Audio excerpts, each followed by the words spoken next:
The line at Los Angeles International Airport's immigration checkpoint stretched for what seemed like miles, filled with tired travelers clutching passports and boarding passes, eager to reach their destinations. Among them stood a woman in her mid-50s, unremarkable in every way that mattered to the casual observer. She wore simple jeans, a plain navy blazer, and carried a worn leather messenger bag that had seen better days. Her graying hair was pulled back in a practical ponytail, and her face bore the kind of quiet confidence that comes from years of experience in situations far more challenging than an airport security line.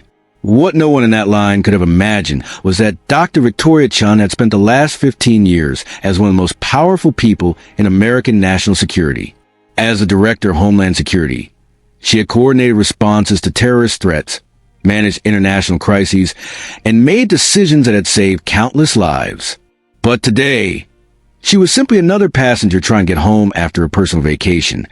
Her first real break in 3 years. Welcome to those who left a trace. Before we dive into this incredible story of assumptions, authority, and the moment when everything changed, tell me in the comments, what city in the world are you watching from today? And if you believe that true power often comes in the most understated packages, hit that subscribe button. These stories matter more than you know. Victoria had deliberately chosen to travel, without her usual security detail, without the official credentials that would have expedited her journey, without any of the trappings that typically accompanied someone of her position. She wanted to experience what millions of Americans experienced every day when they traveled, the long lines, the security procedures, the sometimes frustrating but necessary protocols that kept the nation safe. It was an experiment in empathy, really. Victoria believed that leaders who didn't understand the daily experiences of the people they served couldn't effectively serve them. So she had booked this trip under her married name, Victoria Martinez, using her personal passport rather than her diplomatic credentials. She wanted to see the immigration and security systems she had helped design from the perspective of an ordinary citizen. The first sign of trouble came when she reached the initial document check. The immigration officer, a young man named Officer Bradley Thompson, who had been on the job for less than 6 months, looked at Victoria's passport with a kind of suspicious intensity that suggested he was eager to prove his vigilance. Purpose of travel? Officer Thompson asked, his tone already suggesting he found something questionable about the middle-aged woman in front of him. Personal vacation, Victoria replied simply. I was visiting family in Mexico. Officer Thompson flipped through her passport, noting the numerous stamps from countries around the world. His expression grew more suspicious with each page. You travel internationally quite frequently. Yes, I do, Victoria said, maintaining her patience. She was curious to see how this would unfold, though she was beginning to suspect it might become more complicated than she had anticipated. What do you do for work that requires so much international travel? Victoria paused. This was where things could get interesting. I work for the government. What kind of government work? Thompson pressed, his suspicion now clearly evident. Administrative, Victoria said, which was technically true, though it was perhaps the understatement of the century. Thompson studied her passport more carefully, noting stamps from countries he considered suspicious. Ma'am, I'm going to need you to step aside for secondary screening. Victoria felt a mixture of frustration and professional interest. This was exactly the kind of experience she needed to understand, but it was also going to make her evening significantly more complicated. Is there a specific concern? Ma'am, please step to the right and wait for the next available officer. Victoria moved to the secondary screening area, where she joined a small group of travelers who had been flagged for additional questioning. She looked around at her fellow selectees. A young man with a Middle Eastern passport, an elderly woman who seemed confused about the process, and a businessman whose obvious impatience was making the officers more suspicious. The secondary screening area was supervised by Officer Maria Rodriguez, a 15-year veteran of immigration services who had seen everything in her career. She was thorough, professional, and had an excellent track record of identifying genuine security concerns while treating legitimate travelers with respect. But when Rodriguez called Victoria's name and began reviewing her file, even she seemed puzzled by the pattern of international travel combined with the vague employment information. Ms. Martinez, I'm seeing a lot of international travel here. You've been to some countries that require additional scrutiny. Can you explain the nature of your work in more detail? Victoria understood the officers were doing their jobs, but she was also beginning to realize that her experiment in traveling like an ordinary citizen was going to be more revealing than she had expected. I work in policy analysis for the federal government. Which agency? Victoria hesitated. She could end this entire situation with a single phone call, but that would defeat the purpose of her experiment. I work in national security policy. Rodriguez's expression sharpened. You work in national security, but you can't be more specific about your role? It's a sensitive position, Victoria said carefully. I'm not really supposed to discuss the details. This response, which would have been perfectly reasonable coming from someone who actually worked in a classified position, seemed to raise more red flags rather than resolve them. Rodriguez made a note on her clipboard and called for her supervisor. Within minutes, Senior Officer James Mitchell appeared. Mitchell was a 20-year veteran who had worked his way up through the ranks and prided himself on his ability to identify potential security risks. He had been having a particularly stressful day, dealing with staffing shortages and pressure from his own supervisors to maintain efficiency while ensuring security. Ms. Martinez, Mitchell said, his tone notably less friendly than Rodriguez's had been, I understand you're being evasive about your employment. I'm not being evasive, Victoria replied calmly. I work for the government in a sensitive position. I'm not authorized to discuss the details of my work. Ma'am, if you work for the government, you should have official credentials or documentation that would expedite this process. The fact that you don't have such credentials, combined with your extensive travel to countries of interest and your refusal to provide specific information about your employment, raises significant concerns. Victoria felt the situation escalating in a way that was both professionally interesting and personally frustrating. Officer Mitchell, I chose to travel on my personal passport because I wanted to experience the normal travel process. I have the right to travel as a private citizen. You have the right to travel, but we have the responsibility to ensure that everyone entering the country poses no security risk. Your answers are raising red flags. Mitchell signaled to another officer, and Victoria found herself being escorted to a private interview room. This was definitely not how she had planned to end her vacation. The interview room was small, sterile, and designed to be intimidating. Victoria had been in similar rooms many times in her career, but always on the other side of the table. She found the experience illuminating in ways she hadn't expected. Officer Mitchell was joined by Agent Patricia Wells from Customs and Border Protection, who had been called in because of the unusual nature of the case. Wells was known for her thorough approach to investigations and her ability to identify inconsistencies in traveler stories. Ms. Martinez, Agent Wells began, we're going to need you to be completely honest with us about your employment and the nature of your international travel. The pattern we're seeing is consistent with individuals who may be involved in activities that require additional scrutiny. Victoria realized that her experiment had reached a critical juncture. She could continue to maintain her cover story and see how far the process would go, but she was beginning to understand that these officers were simply doing their jobs professionally and thoroughly. They had identified legitimate concerns based on the information available to them. Agent Wells, Victoria said, I understand the concerns and I appreciate the thoroughness of your security procedures. However, I think there may be a way to resolve the situation that would be satisfactory to everyone involved. And what would that be? I'd like to make a phone call. Wells and Mitchell exchanged glances. Ma'am, you're not under arrest. You're free to make a phone call. But I should warn you that if you're thinking of calling someone to provide false information about your identity or employment, that would only make your situation worse. Victoria almost smiled at the irony.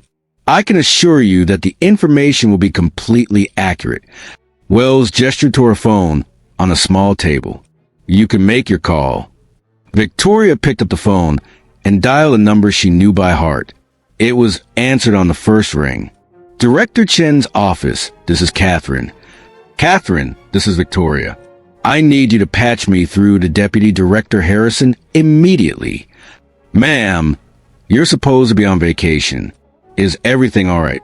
Everything's fine, but I need to speak with Harrison right now. Within 30 seconds, Deputy Director Michael Harrison was on the line. Victoria, what's happening? Your security detail lost contact with you hours ago. Michael, I'm at LAX Immigration. I'm being questioned as part of secondary screening, and I need you to contact the CBP station chief immediately. There was a pause. Victoria, please tell me you didn't travel without your diplomatic passport. I wanted to experience the normal immigration process. It's been very educational. Jesus Christ, Victoria, you're the Director of Homeland Security. You can't just travel like a regular citizen. Apparently not, Victoria said, glancing at Officers Mitchell and Wells, who were listening to her conversation with expressions of growing confusion.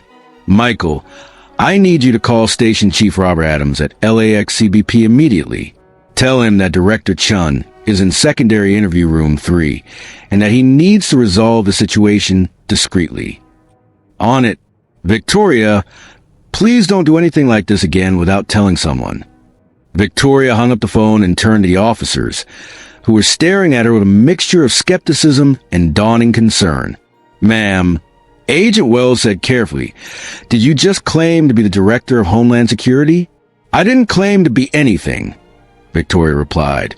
I am the Director of Homeland Security, and in about 3 minutes, your station chief is going to receive a phone call that will confirm that. Officer Mitchell looked like he was beginning to feel sick. Ma'am, if this is some kind of joke or false identification claim, you need to understand that impersonating a federal official is a serious crime. Officer Mitchell, I'm not impersonating anyone. I'm Dr. Victoria Chun, and I've been the Director of Homeland Security for the past 15 years. I was traveling under my married name on my personal passport because I wanted to experience the immigration process from the perspective of an ordinary citizen. Wells and Mitchell stared at her, trying to process what they were hearing. Victoria could see the moment when the pieces began to fall into place. The extensive international travel, the vague answers about government employment, the confident demeanor despite being in an interrogation room. That's when the door to the interview room burst open, and Station Chief Robert Adams entered, his face pale with a mixture of panic and disbelief. Director Chun, Adams said, immediately standing at attention, Ma'am, I sincerely apologize for the situation. If we had known... Victoria held up her hand. Chief Adams, your officers were doing exactly what they should have been doing. They identified suspicious travel patterns, asked appropriate questions, and followed proper procedures when they received evasive answers. They should be commended, not criticized. Adams looked at Mitchell and Wells, who were still staring at Victoria in shock. Officers, you may be excused. Actually, Victoria said, I'd like them to stay. I think there are some things we should discuss. The atmosphere in the small interview room had shifted dramatically. What had been an interrogation 30 minutes earlier had now become an impromptu meeting between the Director of Homeland Security and the frontline officers who implemented the policies she had helped create. Victoria could see the shock and embarrassment on the faces of Officers Mitchell and Wells, but she also saw something else. The dawning realization that they had been doing their jobs exactly as they were supposed to. Officers, Victoria said, settling back in her chair with a slight smile, I want you to understand something. Nothing you did here was wrong. In fact, everything you did was right. Agent Wells found her voice first. Director Chin, we're incredibly sorry. If we had known who you were, if you had known who I was, you would have treated me differently, and I would have learned nothing about how our systems actually work, Victoria interrupted gently. Agent Wells, Officer Mitchell, Chief Adams. What happened here today was exactly what should happen when someone presents a suspicious travel pattern and gives evasive answers about their employment. Officer Mitchell, who had been silent since the revelation, finally spoke up. Ma'am, we questioned the Director of Homeland Security like she was a potential security threat. You questioned a traveler who presented legitimate security concerns, Victoria corrected. The fact that I happen to be the Director of Homeland Security doesn't change the validity of your assessment. My travel patterns are suspicious to someone who doesn't know who I am. My answers were evasive. You did your jobs professionally and thoroughly. Chief Adams was still looking uncomfortable. Director Chun, I have to ask, why didn't you use your diplomatic passport? Why put yourself through this? Victoria leaned forward, her expression becoming more serious. Chief Adams, how can I effectively oversee systems that I don't understand from the ground level? How can I make policy decisions about immigration and border security if I don't know what the experience is like for ordinary travelers? She gestured around the small room. I've been in rooms like this many times in my career, but always as the person asking the questions, never as the person being questioned. Today I learned what it feels like to be on the other side of that dynamic. I learned about the stress, the confusion, the feeling of being presumed guilty until proven innocent. Agent Wells nodded slowly. It can be intimidating, even for people who have nothing to hide. Exactly, Victoria said. And that's important for me to understand. But I also learned something else. I learned that our officers are well-trained, professional, and thorough. Officer Mitchell, you identified legitimate concerns and followed proper procedures. Agent Wells, your questioning was appropriate and respectful. You gave me every opportunity to clarify my situation. Officer Mitchell looked relieved but still concerned. Ma'am, what happens now? Are we in trouble for this? Victoria laughed, a sound that seemed to ease some of the tension in the room. Officer Mitchell, you're the furthest thing from being in trouble. In fact, I'm going to recommend both you and Agent Wells for commendations. You demonstrated exactly the kind of vigilance and professionalism that keeps this country safe. Chief Adams raised an eyebrow. Director, you're recommending officers who detained you for secondary screening? I'm recommending officers who properly identified potential security concerns and followed appropriate procedures to investigate them. Victoria clarified. The fact that those concerns turn out to be unfounded doesn't diminish the quality of their work. Victoria pulled out her phone and began taking notes. I want to document this entire experience while it's fresh in my mind. This is going to inform policy recommendations and training protocols going forward. Agent Wells looked curious. What kind of changes are you thinking about? Good question, Victoria said. First, I want to review our procedures for handling travelers who claim to work in sensitive government positions but can't provide specific details. You were right to be suspicious, but there should be a more streamlined way to verify legitimate claims without compromising either security or the rights of actual government employees. Officer Mitchell nodded. That would be helpful. We see that situation fairly regularly, and it's always a challenge to balance security concerns with respect for legitimate confidentiality requirements. Second, Victoria continued, I want to examine the stress factors that make this process more difficult than it needs to be. The physical environment, the wait times, the communication protocols. All of these things affect how people respond to questioning, which in turn affects our ability to accurately assess potential threats. Chief Adams was taking notes as well. Director, those are all issues we've raised in our reports, but it's helpful to have confirmation from someone who's experienced them firsthand. Victoria stood up and walked to the small window that looked out onto the main immigration hall. You know what struck me most about this experience? The professionalism of your staff. Even when they suspected I might be a security risk, they treated me with respect and dignity. That's not easy to do, and it speaks to the quality of training and leadership here. Thank you, ma'am, Chief Adams said. But I have to ask, how do we prevent this kind of situation in the future? I mean, what if other high-ranking officials decide to travel incognito? Victoria turned back to the group with a wry smile. Chief Adams, I think it's safe to say that most high-ranking officials prefer the convenience of diplomatic credentials. I may be the only one crazy enough to want to experience the normal process. Agent Wells laughed. Director, if you don't mind me asking, what was going through your mind when we started questioning you? Were you frustrated? Angry? Honestly, I was fascinated, Victoria said. I was watching a system I helped design being implemented by professionals I had never met, and I was seeing how it worked from a completely different perspective. Yes, there were moments of frustration, but mostly I was impressed by how well the process worked. Officer Mitchell looked thoughtful. "Ma'am, can I ask you something? When you were answering our questions, were you deliberately being evasive, or were you trying to balance honesty with security requirements?" "That's an excellent question," Victoria said. "I was trying to be honest without revealing classified information or compromising security protocols. But I realized that my answers, while truthful, sounded evasive to someone who didn't understand the context. That's a communication challenge we need to address in our training." Victoria walked back to the table and sat down. "I want to ask you something. Based on what you observed today, what would you recommend to improve the process?" Agent Wells thought for a moment. Better communication protocols for handling travelers who claim to work in sensitive positions.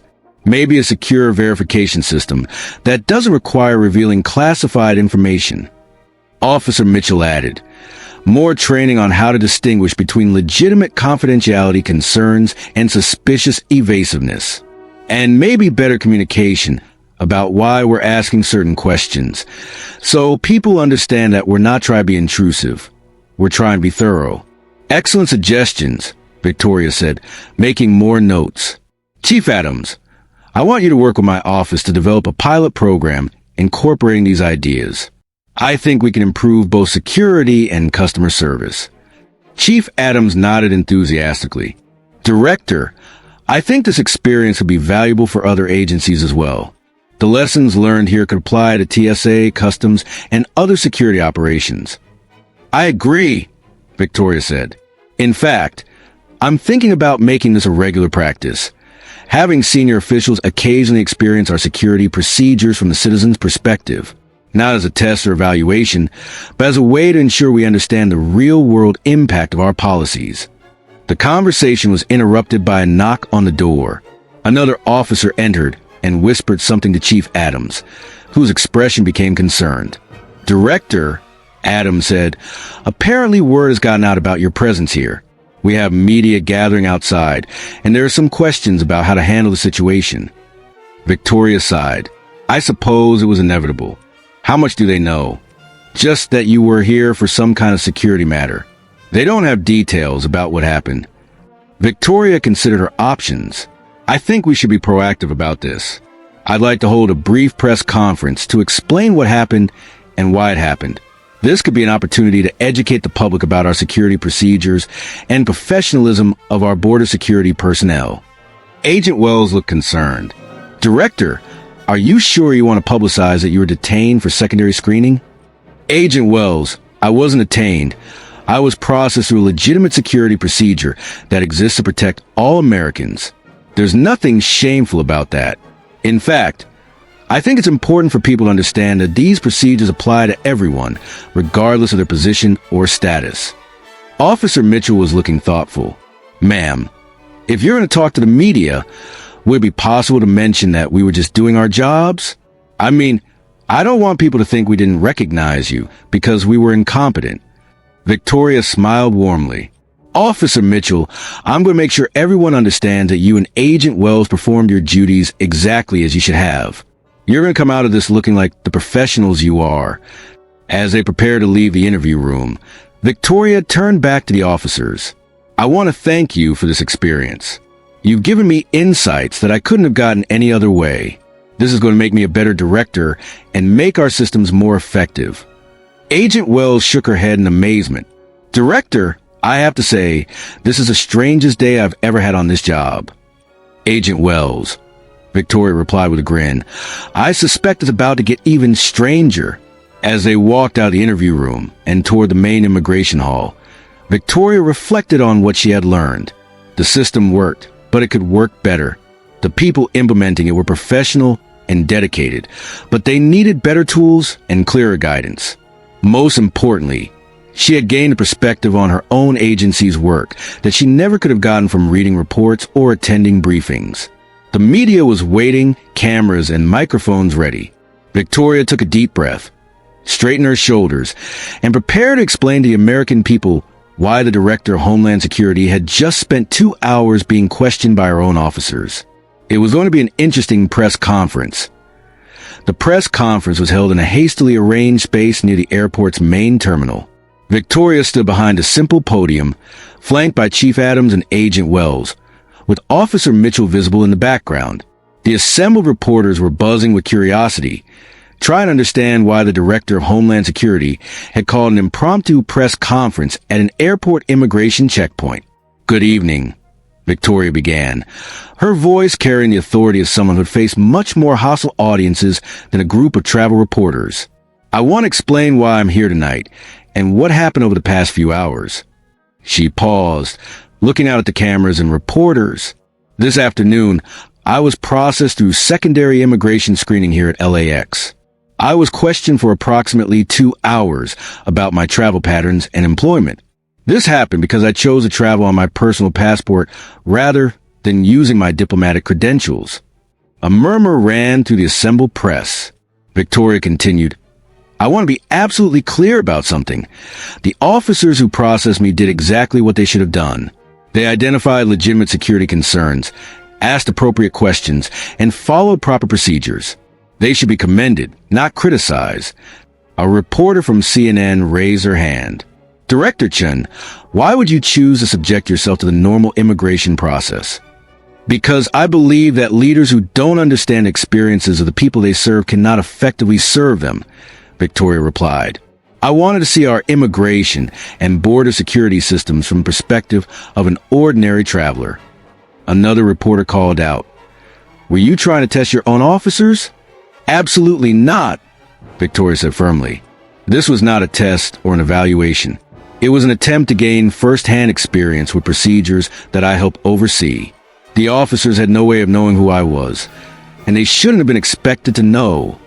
Agent Wells stepped forward to the microphone. "If I may, Director Chin asked me to share my perspective on what happened today. From our point of view, we were dealing with a traveler who had extensive international travel to countries that require additional scrutiny, who gave vague answers about sensitive government employment, and who couldn't provide specific details about her work. These are exactly the kind of factors that should trigger additional screening." Officer Mitchell joined her at the microphone. Director Chun was patient, respectful, and cooperative throughout the entire process. But her answers to our questions, while truthful, raised legitimate security concerns. "We followed our training and our procedures exactly as we should have." A reporter from Fox News raised his hand. "Director Chun, some people might say that this incident shows problems with our immigration screening. How do you respond to that?" Victoria smiled slightly. "I would say that this incident shows that our immigration screening works exactly as it should. My officers identified potential concerns and investigated them thoroughly and professionally. The fact that those concerns turn out to be unfounded doesn't mean the system failed. It means the system worked." "But you were detained for 2 hours," another reporter pressed. "I was processed through secondary screening for 2 hours," Victoria corrected. "There's an important distinction. I was never detained. I was asked questions. And when those questions didn't resolve the officer's concerns, they followed proper escalation procedures. At any point, I could have ended the process by revealing my identity, but that would have defeated the purpose of the exercise." Chief Adams stepped to the microphone. "I want to emphasize what Director Chin said about our officers. They demonstrated exactly the kind of vigilance and professionalism that keeps our country safe. They should be recognized for their excellent work, not criticized for doing their jobs." A reporter from the Washington Post asked, "Director Chun, what did you learn from this experience? Will this experience change how DHS operates?" asked a reporter from USA Today. "Yes, in several ways," Victoria replied. "We're going to develop better protocols for handling travelers who work in sensitive government positions. We're going to review our communication procedures to ensure that people understand why they're being asked certain questions. And we're going to continue looking for ways to balance security requirements with respect for travelers' rights and dignity." Agent Wells returned to the microphone. "I want to add something, if I may. Director Chun could have ended this entire situation with a single phone call, but she chose to experience the full process. That tells me that she really cares about understanding how our systems affect real people. A reporter called out, "Agent Wells, were you nervous when you found out who you had been questioning?" Wells laughed. Terrified would be a better word. But Director Chin immediately put us at ease and made it clear that we had done our jobs correctly. She turned what could have been a very uncomfortable situation into a learning experience for everyone involved. Officer Mitchell stepped forward. "I want to say something too. When I became an immigration officer, I took an oath to protect the security of this country. Today I learned that even the person who leads our department respects that oath enough to subject herself to the same procedures that every other traveler experiences. That means a lot to those of us who do this work every day." Victoria nodded approvingly. Officer Mitchell raises an important point. The security procedures we have in place apply to everyone, regardless of their position or status. That's not a flaw in our system. It's a feature. Equal treatment under the law is a fundamental American principle. A reporter from the Associated Press asked, "Director Chun, do you plan to do this again?" "I plan to make it a regular practice to experience our security procedures from the citizen's perspective," Victoria replied. "Not just immigration, but TSA screening, customs procedures, and other security operations. I may also encourage other senior officials to do the same." "Won't that create security risks?" Another reporter asked. "We'll take appropriate precautions," Victoria said. "But I think the benefits of understanding our systems from the ground level outweigh the risks. Today's experience gave me insights that I couldn't have gotten from any briefing or report." As the press conference concluded, Victoria shook hands with the officers who had processed her. The cameras captured the moment when Agent Wells smiled and said, "Director, next time you want to travel incognito, maybe give us a heads up?" Victoria laughed. "Agent Wells, if I gave you a heads up, it wouldn't be incognito anymore." The story of Victoria's experience spread quickly through news outlets and social media.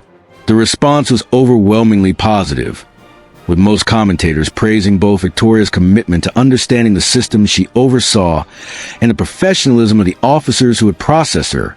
Officer Mitchell and Agent Wells found themselves receiving commendations not just from their own agency, but from across the government.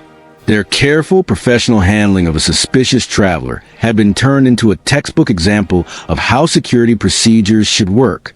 More importantly, the incident sparked a broader conversation about the balance between security and civil liberties, the importance of professional training for frontline officers, and the value of leaders who are willing to experience the systems they oversee from the perspective of those they serve. Within a week, Victoria had received requests from other agency heads who wanted to implement similar programs. The idea of senior officials experiencing their own procedures from the citizen's perspective began to spread throughout the government. 3 months later, the improvements that Victoria had discussed during her interrogation were implemented as part of a comprehensive review of border security procedures. Communication protocols were improved, verification procedures for government employees were streamlined, and training programs were enhanced. Officer Mitchell and Agent Wells were both promoted and became trainers themselves, sharing their experience with new officers and emphasizing the importance of treating every traveler with respect and dignity while maintaining appropriate security vigilance. Victoria continued to travel occasionally without her diplomatic credentials, though she now coordinated with security personnel to ensure that her experiments in empathy didn't create unnecessary complications. Each experience provided new insights that helped improve the systems under her oversight. The incident at LAX became a case study in government schools and training programs, illustrating the importance of frontline professionalism, the value of leadership through example, and the principle that effective security procedures should apply equally to everyone. But perhaps the most important lesson was one that Victoria emphasized in every subsequent speech and interview. The people who implement our security procedures on a daily basis are highly trained professionals who deserve our respect and support. They make split-second decisions that keep us safe, and they do so with a level of skill and dedication that most people never see or understand. The woman who had been questioned for 2 hours at immigration had used that experience to make the entire system better. And the officers who had questioned her had been recognized as examples of the professionalism and vigilance that keeps America secure. In the end, everyone had done their job exactly as they should have.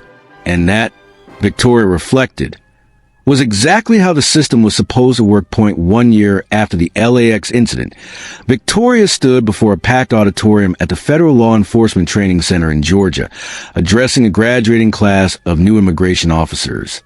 The story of her detention had become legendary within the agency, not as a cautionary tale about questioning the wrong person, but as an example of how the system worked when everyone did their job properly. A year ago, Victoria began, I had the privilege of experiencing our immigration procedures from the perspective of an ordinary traveler. I was questioned, processed through secondary screening, and thoroughly investigated by officers who had no idea who I was. It was one of the most valuable experiences of my career. She looked out at the young faces in the audience, seeing the same dedication and professionalism in their expressions that she had seen in Officer Mitchell and Agent Wells that day at LAX. Some of you may have heard the story. Some of you may even think it's funny that the director of Homeland Security was caught by her own officers. But I want you to understand what really happened that day and why it represents everything that's right about the work you're about to do. Victoria clicked to her first slide, which showed a timeline of the events at LAX. Officer Mitchell and Agent Wells identified legitimate security concerns. They asked appropriate questions. They followed proper procedures. They treated me with respect while maintaining appropriate vigilance. They did their jobs exactly as they've been trained to do. She paused, letting that sink in. When they discovered who I was, they weren't embarrassed about having questioned me. They were proud that they had done their jobs professionally, and they should have been proud. Victoria clicked to the next slide, showing statistics about border security operations. Every day, officers like you process hundreds of thousands of travelers. Most are legitimate visitors or returning citizens. But among them are people who pose genuine threats to our national security. Your job is to identify those threats while treating everyone with dignity and respect. A hand went up in the audience. Director Chun, how do we balance suspicion with respect? Excellent question, Victoria replied. The answer is professionalism. Suspicion is not the same as hostility. Investigation is not the same as intimidation. You can be thorough without being rude, vigilant without being aggressive, careful without being cruel. She clicked to another slide showing photos of Officer Mitchell and Agent Wells receiving their commendations. These officers demonstrated that balance perfectly. They were suspicious enough to identify potential concerns, professional enough to investigate those concerns appropriately, and respectful enough to treat me as a human being throughout the process. Victoria walked away from the podium, moving closer to the audience. I want to tell you about something that happened during my questioning that didn't make it into the news reports. At one point, Agent Wells noticed that I seemed tired and stressed. She offered me water and asked if I needed to take a break. That simple act of human kindness didn't compromise security. It enhanced it. A tired, stressed person is more likely to be defensive and uncooperative. A person who feels treated with basic dignity is more likely to be honest and helpful. Another hand went up. Ma'am, what would you say to officers who are worried about questioning someone important by mistake? Victoria smiled. I would say that someone important is every person who comes through your checkpoint. Every traveler has rights, has dignity, has a story. Your job is to ensure security while recognizing the humanity of every person you encounter. She returned to the podium and clicked to a slide showing testimonials from travelers who had been processed through secondary screening. We follow up with people who go through secondary screening to assess their experience. What we found is that most people understand and appreciate thorough security procedures, as long as they're treated with respect. Victoria read from one of the testimonials. The officers were professional and courteous throughout the process.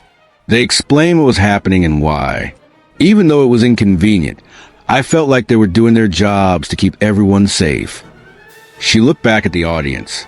That's the standard you should aim for. Not just effective security, but security delivered with professionalism and respect. A senior instructor stood up. Director Chun, what changes have been implemented as a result of your experience? Several important changes, Victoria replied, clicking to a new slide. We've improved our communication protocols so that travelers better understand why they're being asked certain questions. We've developed better verification procedures for government employees who travel on personal credentials.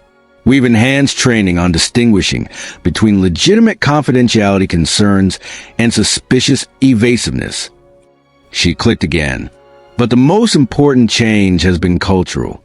We've institutionalized the practice of senior officials experiencing our procedures from the citizen's perspective. In the past year, dozens of agency heads and senior officials have traveled without their official credentials, providing valuable feedback on how our systems actually work. Victoria looked around the room, which brings me to my final point. The work you're about to do matters more than you may realize. You're not just processing paperwork or checking documents. You're the first face of America that many visitors see. You're the guardians of our national security. You're the people who make it possible for legitimate travelers to enter our country safely, while keeping out those who would do us harm. She clicked to her final slide, which showed a photo of the Statue of Liberty. This country was built by people who came here seeking opportunity, safety, and freedom. Your job is to ensure that tradition continues while protecting the security that makes that freedom possible. It's a difficult balance, but it's a noble calling. Victoria paused, her voice becoming more personal. A year ago, 2 officers at LAX didn't know. They were questioning the director of Homeland Security, but they treated me with the same professionalism and respect they would show to any traveler. They did their jobs with skill, dedication, and humanity. That's the standard I want you to meet every day. The applause was sustained and heartfelt. After the ceremony, Victoria was approached by a young officer named Recruit Jessica Martinez, who bore no relation to Victoria's married name, despite the coincidence. Director Chun, Martinez said, I wanted to thank you for that story. It helps to know that even you have experienced our procedures from the other side. Recruit Martinez, Victoria replied, I hope you'll remember that experience whenever you're processing travelers. Everyone who comes through your checkpoint is someone's family member, someone's friend, someone with hopes and dreams and fears. Your professionalism can make their day better or worse. Martinez nodded thoughtfully. Ma'am, can I ask you something? When you were being questioned, did you ever think about pulling rank or demanding special treatment? Victoria smiled. The thought crossed my mind, but that would have defeated the purpose. I wanted to experience the system as it really works, not as it works for VIPs. The moment I revealed my identity, the learning opportunity would have been over. What was the hardest part? The uncertainty, Victoria said without hesitation. Not knowing how long it would take, not knowing what the officers were thinking, not being able to control the situation. That's what every traveler experiences when they're selected for additional screening, and it's important for me to understand that feeling. As Victoria prepared to leave the training center, she reflected on how much had changed since that day at LAX. The incident had become a catalyst for improvements throughout the agency, but more importantly, it had reinforced the principle that good leadership requires understanding the experiences of the people you serve. Officer Mitchell had been promoted to supervisor and was now training other officers in the techniques that had made his handling of Victoria's case exemplary. Agent Wells had been transferred to the training division, where she developed scenarios based on real-world experiences to help new officers learn to balance security concerns with respect for travelers' rights. Chief Adams had been recognized with a National Award for Excellence in Border Security Management, partly based on how he had handled the aftermath of Victoria's experience. The incident had demonstrated not just the competence of his officers, but the quality of leadership that had trained and supported them. But perhaps the most significant change was in Victoria herself. The experience had given her a deeper appreciation for the daily challenges faced by frontline officers and a better understanding of how policy decisions made in Washington affected real people in real situations. She had continued her practice of occasionally traveling without diplomatic credentials, and each experience provided new insights. She had been selected for additional screening by TSA, questioned by customs officers, and processed through various security checkpoints. Each encounter reinforced the belief that the system worked best when everyone, from senior officials to frontline officers to ordinary travelers, understood their roles and responsibilities. The story of Victoria's detention had become more than just an amusing anecdote about mistaken identity. It had become a symbol of accountable leadership, professional excellence, and a principle that effective security requires both vigilance and humanity. As Victoria's car pulled away from the training center, she received a text message from Agent Wells. Director just processed a suspicious traveler who claimed to work for the government but couldn't provide details. Turned out to be a CIA analyst on vacation. Thought you'd appreciate the irony. Victoria laughed and typed back, "Did you handle it with the same professionalism you showed me?" "Of course. Though I did suggest he might want to carry his official credentials next time. Tell him I said that defeats the purpose of a vacation." Victoria put her phone away and looked out the window at the Georgia countryside passing by. In a few hours, she would be back in Washington, back to meetings and briefings and policy decisions. But she would carry with her the memory of the young officers she had just addressed, their faces bright with purpose and dedication. They would go out into airports and border crossings around the country, where they would encounter thousands of travelers, some legitimate, some suspicious, some confused, some grateful. They would have to make split-second decisions about who posed a threat and who didn't. They would have to balance security concerns with human dignity. They would have to be vigilant without being paranoid, thorough without being invasive, professional without being cold. And if they did their jobs the way Officer Mitchell and Agent Wells had done theirs that day at LAX, they would keep America safe while upholding the values that made America worth protecting. The woman who had been questioned at border control had learned that the system worked exactly as it should when good people did their jobs with skill and integrity. And she had used that knowledge to make the system even better for everyone who would come after her. Sometimes the most powerful person in the room was indeed the one that others never saw coming. But in this case, the real power had belonged to the officers who had treated an unknown traveler with professionalism and respect, never knowing that their actions would be held up as an example of how public service should be conducted. They had whispered Homeland Security Director only after learning who she was. But they had shown her the respect due to any human being from the moment she had walked into their checkpoint. And that, Victoria knew, was what real security looked like. Chat control Sonophore.